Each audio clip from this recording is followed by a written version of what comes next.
Ô, Júlio. Oi. Entrou. Aê! Finalmente! Tô te vendo agora. Poxa! Ô, galera, desculpa aí, gente. Eu não sei o que houve. Eu acho que meu telefone tá cansado, Júlio. É muita live, eu não aguento mais. Acho que deve ser isso, cara. Pois é, uma personalidade dessa é importante, né? Com certeza tá mas... atarefado, eu não sou personalidade não, rapaz. Eu não sou personalidade não. Eu não sei porquê, mas acho que meu telefone cansou aí. Eu acabei de falar... pessoal, desculpa aí o atraso, tá bom? Eu acabei desculpa de falar... o atraso aí, Júlio. Foi mal aí.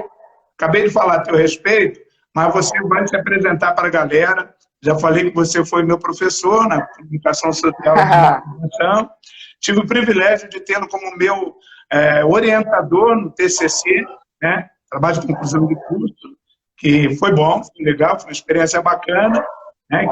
que serviu aí de ponte para hoje eu estar estudando, cursando mestrado em História Comparada na UFRJ, junto ao Laboratório de História das Experiências Religiosas, o LIA, né? E tive o privilégio de ter você como meu orientador. Foi muito bacana, foi muito legal.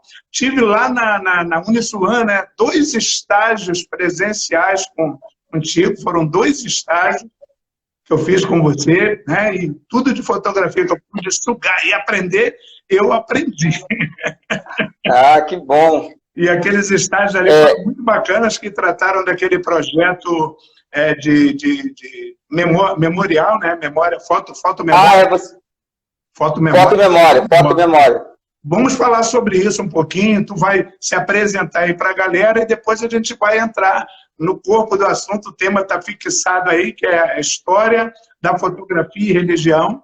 A gente vai bater um papo debruçando-nos sobre o trabalho da Angélica Tostes, ali da Universidade Presbiteriana Mackenzie, um trabalho bacana dessa, que traz para a gente elucidar os nossos amigos que vão estar nos acompanhando. Já estão presentes aí na nossa live algumas personalidades muito interessantes, como o professor André Chevitarese, líder do laboratório lá do curso de História da UFRJ, a professora doutoranda Juliana Cavalcante, que é minha orientadora agora na dissertação do Olha, que legal. Está me orientando e eu estou aprendendo um pouquinho, ainda não sei muito não, mas estou aprendendo, comecei agora.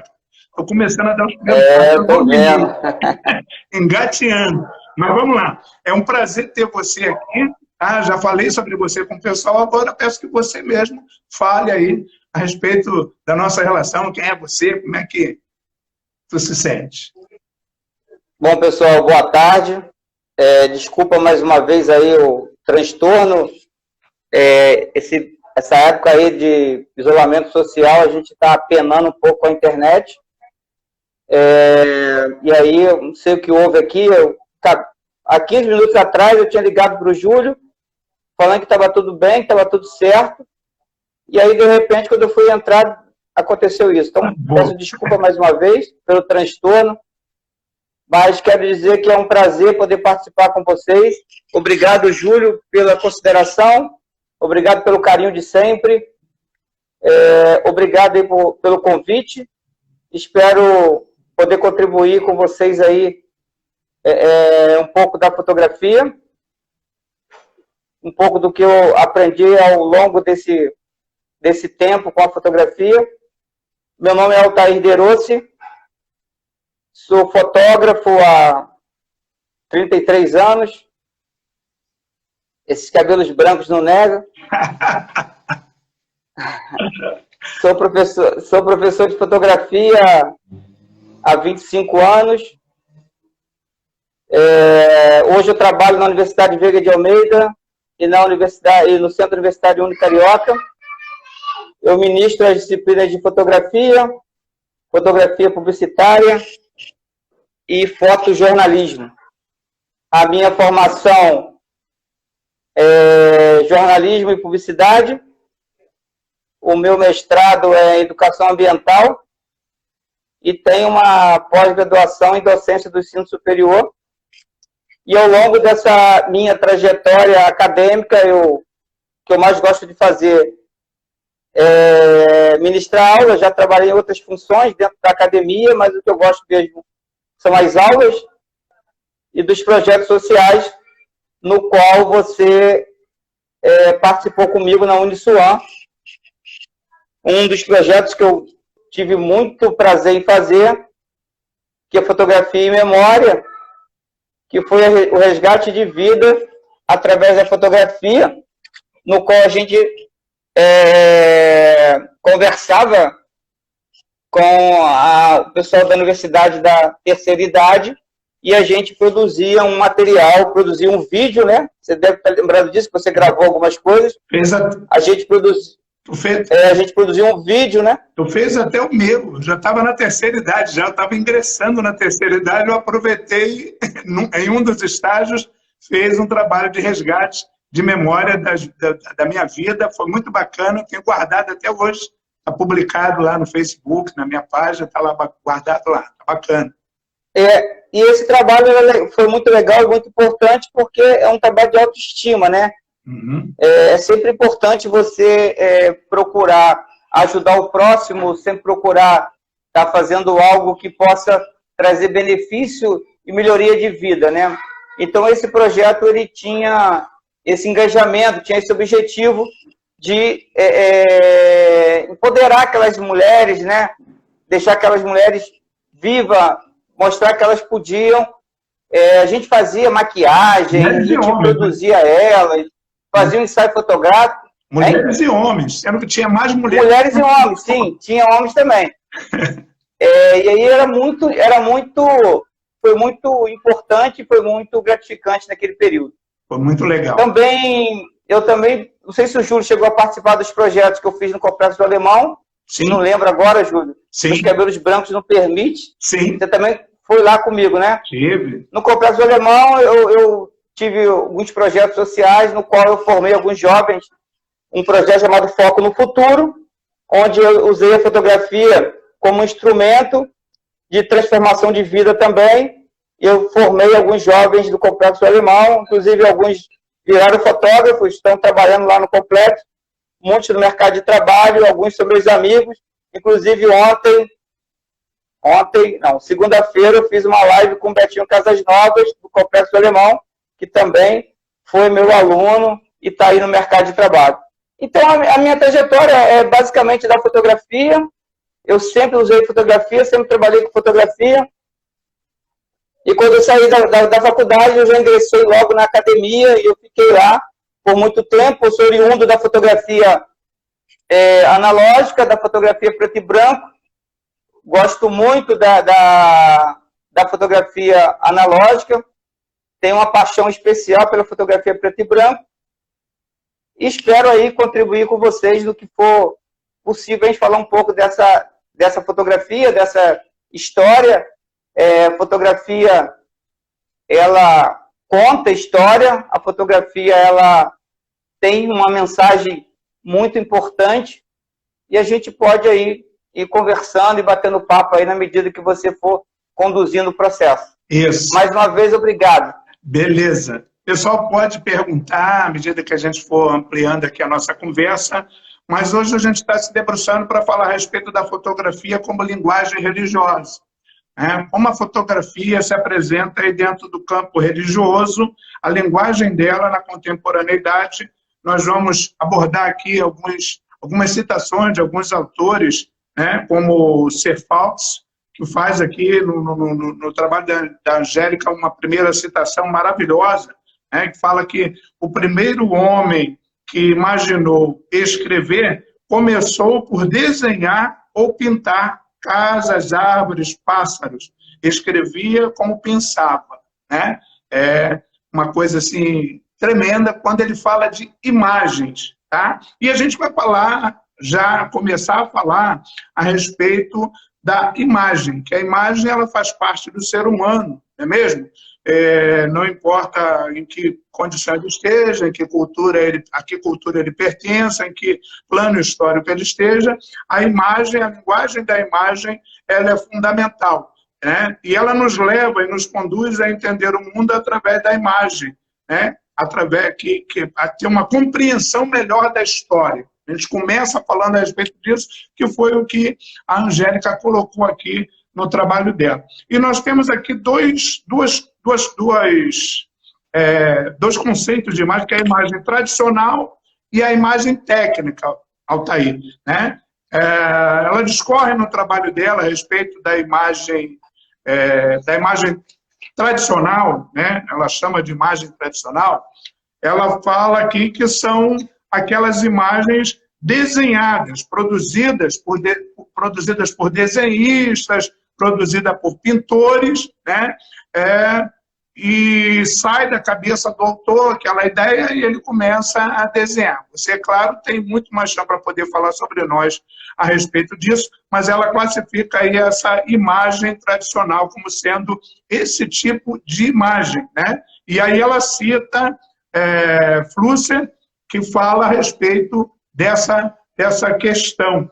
E temos também as imagens técnicas, que são aquelas produzidas por um aparelho, que é a câmera fotográfica, que vai falar para a gente a respeito da composição da câmera, né? Quero te ouvir falar a respeito, né, da objetiva, do olhar fotográfico, essa coisa toda que eu não esqueci, não. Eu estudei e aprendi, ainda está na mente.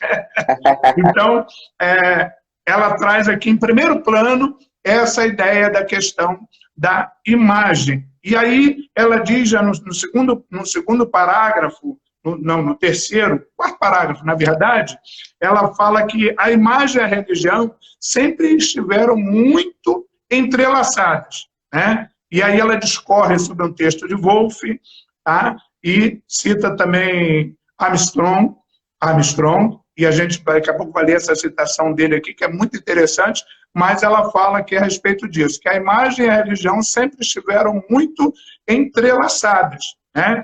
E houve aí um movimento, através do protestantismo, fazendo uma excetuação a respeito da imagem, quando na linha de mensagem, né, diziam que não podia se prostrar diante de imagens, tal, nós vamos chegar a um ponto aqui que mudou essa história. E a fotografia tem um papel elementar nessa questão. Fala para a gente a respeito disso aí, da imagem estrutural e a técnica. Na verdade, os autores que ela escolheu aqui, parabéns aí, eu acho que ela foi muito feliz na escolha dos autores. A imagem, ela fala da imagem técnica e da imagem estrutural, não foi isso que você falou? Isso, a imagem tradicional. E como é? Tradicional, isso, melhor. Vamos lá, só para a gente poder entender isso, né? A fotografia, né, como também está no texto, ela nasce no século XIX, mas o equipamento fotográfico, ele vem já desde o século XV com Leonardo da Vinci, né? A câmera obscura, que é o princípio da máquina fotográfica, que nasce com o objetivo de ajudar a melhorar o desenho e a pintura. E ela chama o desenho e a pintura de uma imagem tradicional. O que seria? E na fotografia, a gente tenta mostrar isso. Essa imagem tradicional, que é o desenho, que é a pintura, é uma imagem que a gente fala que não é uma imagem real, né? Por que não é uma imagem real? Como você já falou aí, na sua fala inicial, como está no texto, é uma imagem que você cria a partir de uma ideia, a partir do seu pensamento, ou você desenha ou pinta alguma coisa a partir de uma imagem que você está olhando. Então, isso não é uma imagem real. E aí, com o surgimento da fotografia, nos deu a possibilidade da gente capturar uma imagem real através da ação da luz. Então, só para a gente poder entender essa história, né? A fotografia, ela é uma palavra que vem do grego, foto significa luz, grafia é escrita, então fotografar é escrever com a luz. Então, essa fotografia que tem história e que a gente tem que separar o que é fotografia e o que é equipamento fotográfico, né? Você falou para eu falar do equipamento fotográfico. Isso. O equipamento fotográfico tem como função trabalhar a luz, trabalhar o equilíbrio da luz. O que é uma máquina fotográfica? É um aparelho que vai condensar essa luz, permitindo que essa imagem refletida, e toda fotografia é uma imagem refletida pela luz, que essa imagem refletida, que chegava lá no início da fotografia, em 1826, quando o Niepce fez a primeira foto da história, ela chegou lá na heliografia, que depois foi no daguerreótipos, e são os filmes fotográficos, né? É o princípio do filme fotográfico. Veio o filme preto e branco, o filme colorido, o Kodachrome, e finalmente nós chegamos hoje nos sensores, aonde que são os pixels, são a parte eletrônica dessa fotografia, que não perdeu a sua essência, que é a luz. Então você tem essa imagem refletida, e você tem, no olhar fotográfico, a possibilidade de você fazer essa transformação visual. E aí é que entra essa questão toda de como você vai administrar isso. Então, o fotógrafo, e aí também está citado aqui, tem o fotógrafo e tem a pessoa que é amadora, porque a imagem, ela está muito viva hoje, né? Muito. Hoje a gente não vive sem imagem. O Papa Gregório, que também está essa citação também está no texto. Isso. Ele usava a fotografia, usava as imagens religiosas na igreja exatamente para poder ajudar a quem não sabia ler a fazer a sua interpretação através da imagem. Isso. E aí é um erro também que ocorre hoje.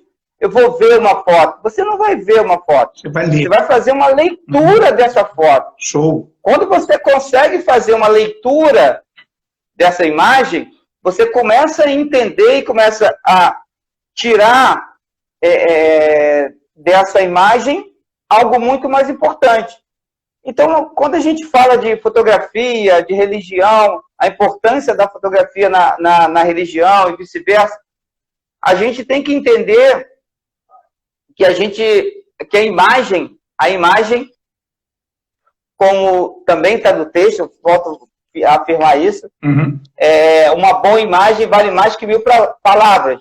Já dizia o dito popular, né? Que a imagem é uma bem feita, bem produzida, ela consegue sozinha contar a sua história, sem precisar do texto. Eu, como jornalista, vou insistir que o casamento perfeito é o texto e a imagem. E a imagem. Esse é o casamento perfeito. Mas a gente sabe que quando a gente consegue olhar uma imagem e essa imagem consegue passar a sua mensagem sozinha, ela funcionou enquanto imagem. Então, eu vejo isso tudo. Então, assim, só para poder responder melhor isso aí, então nós temos a imagem técnica, que ela está chamando, que o autor está falando, é a imagem que é capturada por um aparelho. Esse aparelho é a máquina fotográfica. E ela pode ser capturada de várias formas, sempre utilizando a luz. E aí, com o avanço dessa tecnologia, você tem na parte técnica um aliado importantíssimo. E o que você faz para usar esse aliado, que é a técnica, a seu favor? Você desenvolve o que nós chamamos na fotografia do olhar fotográfico. O que é o olhar fotográfico?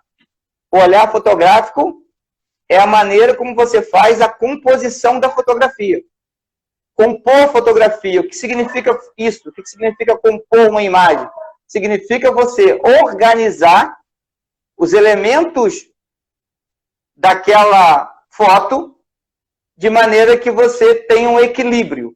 Então, quando você vai fazer uma fotografia, você tem que pensar nesse olhar fotográfico. Então, ele é uma composição, ele é um enquadramento e ele é o equilíbrio dessa fotografia.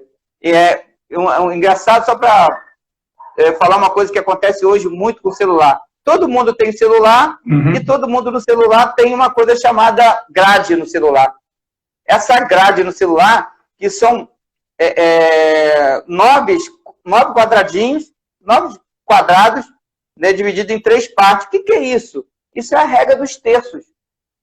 Isso permite você fazer o equilíbrio da sua fotografia. E você vai lá e, pum, desliga isso. Então,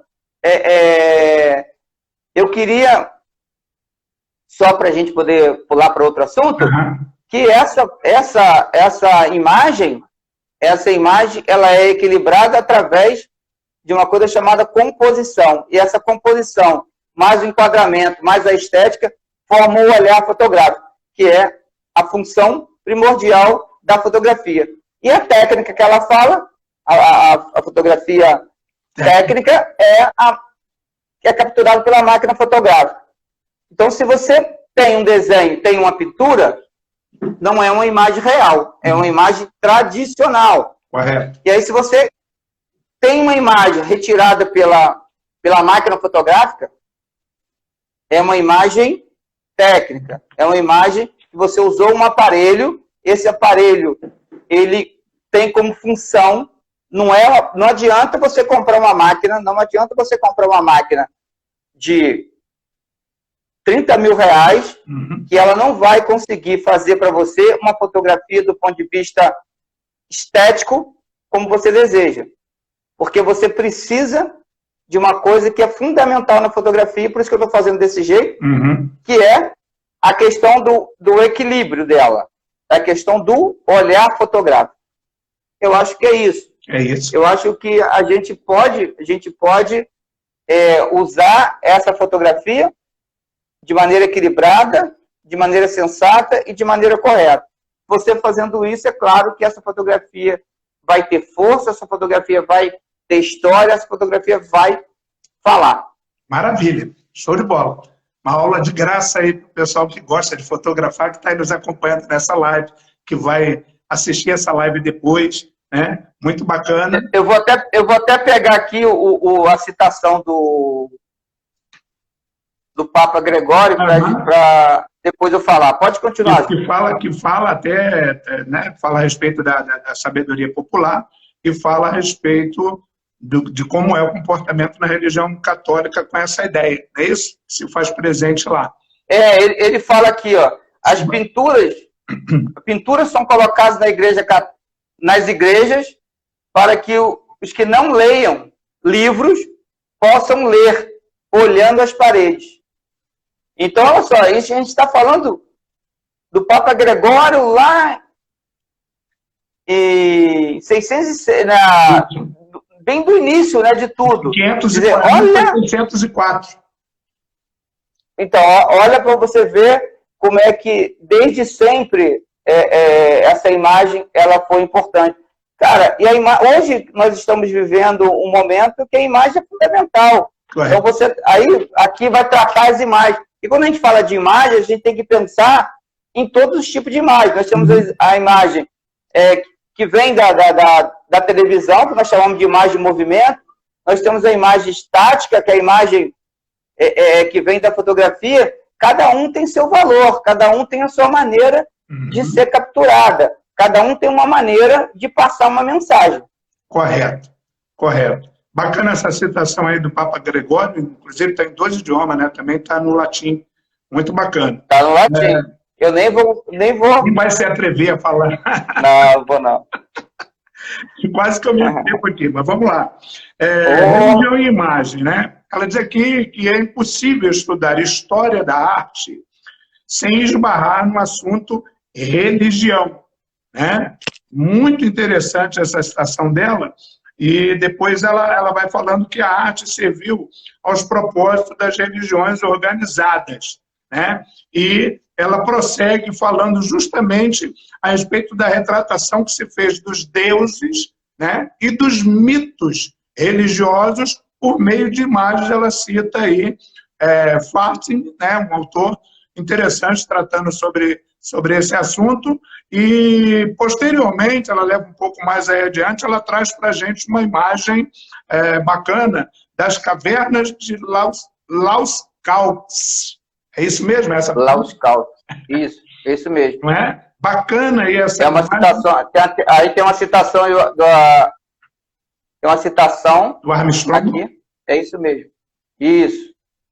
que fala, inclusive, a citação é assim, ó, se os historiadores, aí, senhores historiadores que estão nos assistindo nessa live, se os historiadores estão certos sobre a função das cavernas de Lascaux, religião e arte já surgiram inseparáveis. Né? Muito bacana isso.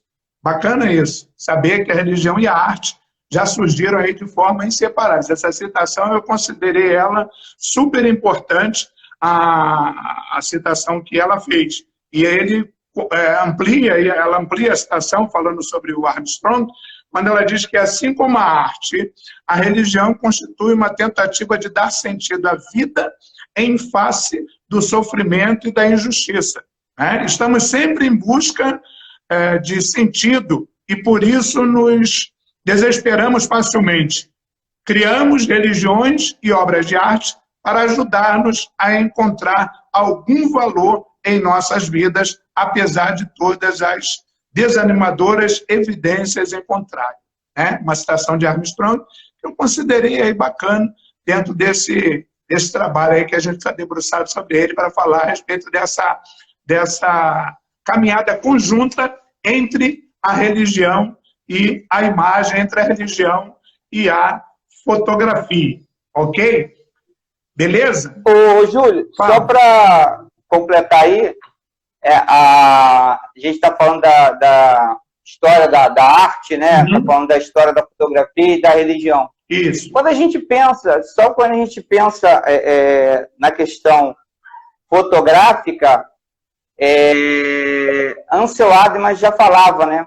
Para você fazer uma boa imagem, para você capturar uma boa imagem, para você poder entender essa fotografia melhor, e quando você vai fazer essa fotografia ela é feita com seus livros. Ou seja, com livros que você leu.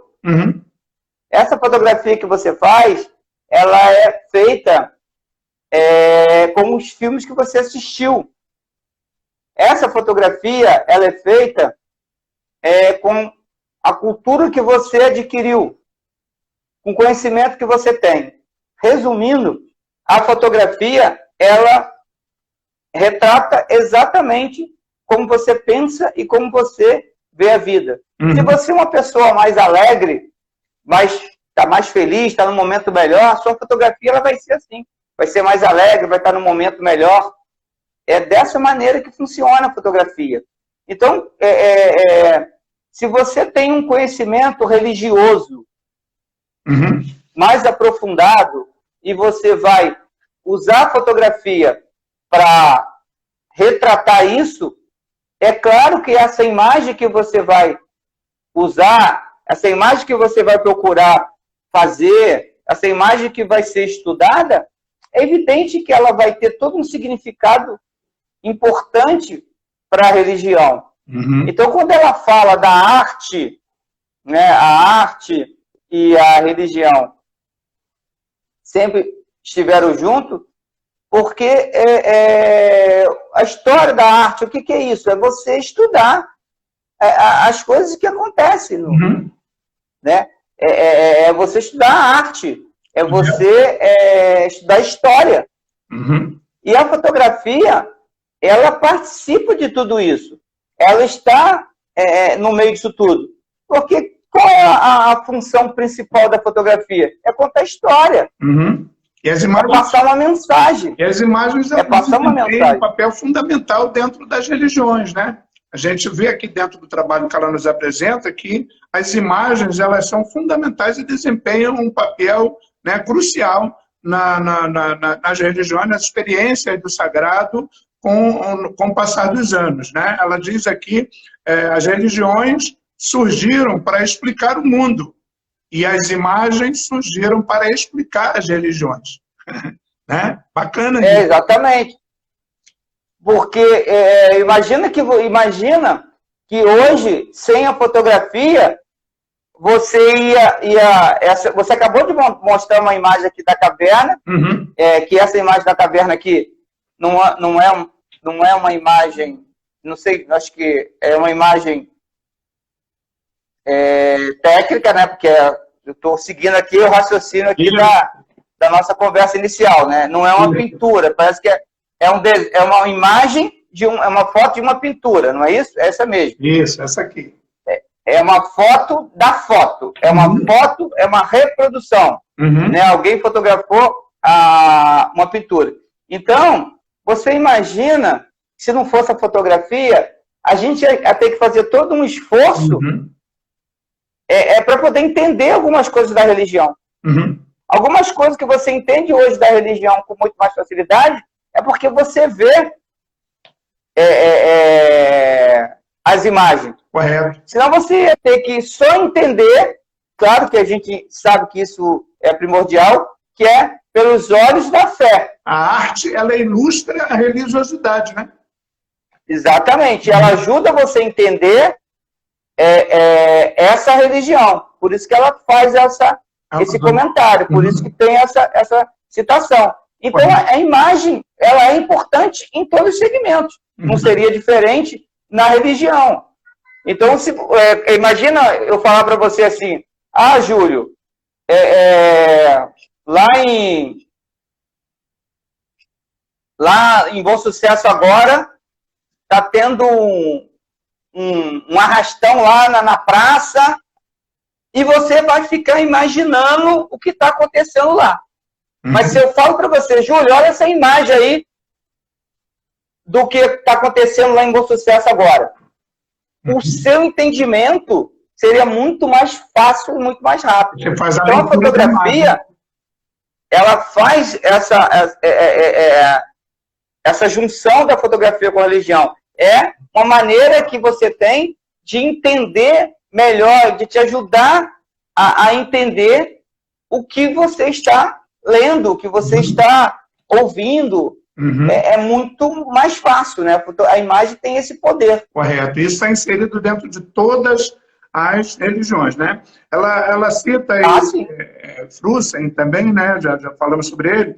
Ela diz assim, ela faz uma alusão comparativa, praticamente, entre a questão dos textos e da imagem. Ela diz que os textos foram inventados, né, no segundo milênio antes de Cristo, a fim de desmagicizarem as imagens. E aí eu fui ver o que significava esse desmagicizarem, né? Que quer dizer tirar do lugar, né, grandioso, tirou o texto do lugar grandioso, né, para as imagens. E as fotografias foram inventadas no século XIX a fim de remagicizarem os textos. Ou seja, também foi ver o que era remagicizar. Ato ou efeito de tornar mágico, né? Foi essa aí. É isso que eu acabei de falar para você.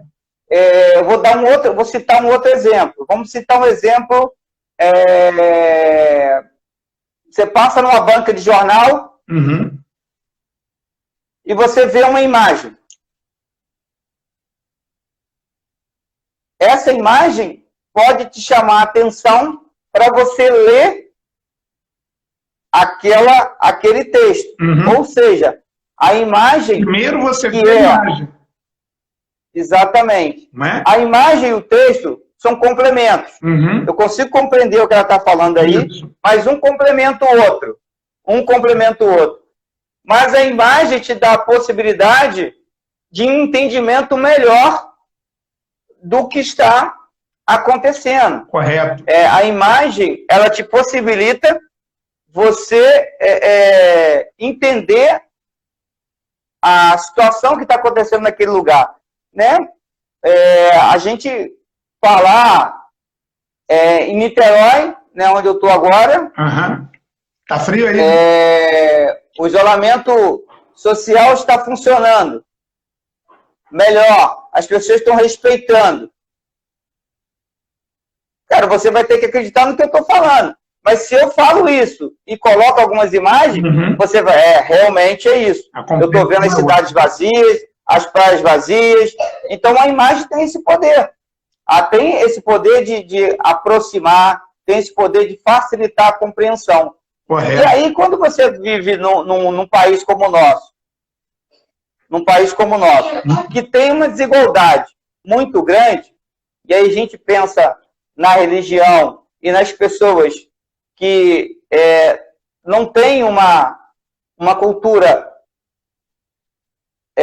como eu posso falar, uma cultura melhor para poder acompanhar as leituras como deveria, a imagem vai ajudar essa compreensão melhor da religião. Então, quando a gente fala que a imagem e a religião estão andando junto, é importante a imagem para a religião, é muito nesse sentido também. É muito da imagem ajudar a compreender todo esse estudo da religião. Isso ajuda muitas pessoas que têm uma carência maior de conhecimento. Né? Então, algumas palavras um pouquinho mais complicadas, e aí se você como pastor, pode atestar isso muito melhor do que eu, a Bíblia tem umas palavras que você precisa de um conhecimento melhor para você entender. Correto. Então, se você vai fazer uma pregação, por exemplo, se você vai fazer uma pregação sem imagem, o nível de entendimento vai ser completamente diferente se você fizer a mesma pregação usando imagem para poder fazer o entendimento de algumas coisas que você está falando. Correto. Então, eu entendo esse texto, eu estou entendendo dessa maneira, né? Correto. Eu estou entendendo a imagem sendo um instrumento para ajudar a você entender o texto religioso, que a gente sabe muito bem que tem umas palavras na Bíblia mais difícil de ser compreendida. A imagem ajuda bastante, e no século XXI, ela afirma aqui que a imagem técnica é a linguagem do século XXI. Realmente, em todos os segmentos religiosos, inclusive no protestantismo, que durante muito tempo, digamos assim, eu posso falar com toda a veemência, demonizou o uso das imagens. Imagem era idolatria, imagem não fazia bem, imagem não era relevante, não era bem-vinda diante do segmento protestante. Hoje, no século XXI, se vê que o protestante usa muita imagem no que diz respeito às fotografias, em todos os sentidos. Por exemplo, os banners, o letreiro da igreja tem a imagem lá do pastor, do missionário, do apóstolo, tal, aquela coisa toda, a imagem ali retratada. Não enxergam isso a nível de idolatria, mas eles têm a imagem. Quando, em alguns segmentos protestantes, a ausência do ministro, eles colocam lá uma foto dele para poder ter a lembrança, o pessoal ter a lembrança, a memória, da existência daquele religioso ali naquele lugar. Então, acontece muito isso, e aqui na fala dela ela está falando a respeito disso, falando a respeito dos cultos que eram oferecidos às imagens. Todo esse culto das imagens não foi apenas no catolicismo medieval, mas em quase toda a tradição religiosa. Ela vem falando a respeito disso. Ela mostra coloca para a gente umas 3 imagens aí, quando ela vai falar sobre o rito e a expressão da crença, e a arte é a expansão do rito. Ela falando sobre esse assunto aí também, citando bastante Armstrong, sobre essa visão, sobre esse ponto de vista a respeito do uso da imagem no campo das religiões. Correto? Muito bem. Altair, vamos dar um pulinho aqui para a parte que ela fala sobre a fotografia é sagrada. O ato fotográfico é sagrado. Tá? E ela concordo plenamente. De alguns autores. Tá? Aonde que está no capítulo 3? Isso. No 4? Isso. No 4. Ponto 4, A fotografia, a fotografia é sagrada. O ato fotográfico é sagrado. Sagrado. Como é que você vê aí esse posicionamento a respeito dessa fala? Você que é religioso, eu sei, você é católico, não é isso? Sou católico, sou católico. Deveria ser um católico melhor, tô meio devagar. E essa pandemia, então, segurou todo me deixou um pouco mais... eu não estou conseguindo assistir as missas pelas lives? Não estou conseguindo, tô meio... Eu que já fui já fui mais atuante, já fui de grupo jovem, já dei aula de catecismo, já fui coroinha. Eu já tive uma participação quase mais efetiva. Quase hoje não. Hoje a minha participação resume muito as missas, né? Eu não perco as missas, mas infelizmente com a pandemia eu dei uma afrouxada, uma relaxada muito grande. Certo. Mas então, ela diz aqui que o ponto de partida para dizer que a fotografia e o ato fotográfico são sagrados é a visão do próprio religioso. Ela quer analisar aqui analisar a fotografia religiosa do ponto de vista antropológico ou artístico. Ela fala do autorretrato. Isso. Cara, olha só, ela cita algumas religiões, ela cita protestantismo, ela cita o Hare Krishna, ela cita, né, pentecostalismo, ela cita algumas coisas e mostra umas fotografias posterior, algumas imagens, né, que traduzem o comportamento dessas religiões hoje, né, no século XXI, em pleno século XXI, com respeito à questão do ato de fotografar, né, que é colocado dentro dessa forma aí, como um ato sagrado, né? Sagrado, isso, como um ato sagrado, isso. Cara, a fotografia para mim, independente da religião, ela é um momento sagrado. É um rito social, é um instrumento de poder. Quando essa fotografia ela é exercida de maneira correta, no sentido de você capturar aquele momento exatamente como ele está passando à sua frente, e você, ao capturar aquela imagem, e você respeitar aquele rito, respeitar aquilo ali, você está tornando a sua fotografia sagrada. Então tem que ter um respeito pelo que você está fotografando. E, em hipótese alguma, isso deve ser manipulado. Isso deve ser mexido. A fotografia ela termina no clique. Então eu vejo essa fala dela aqui,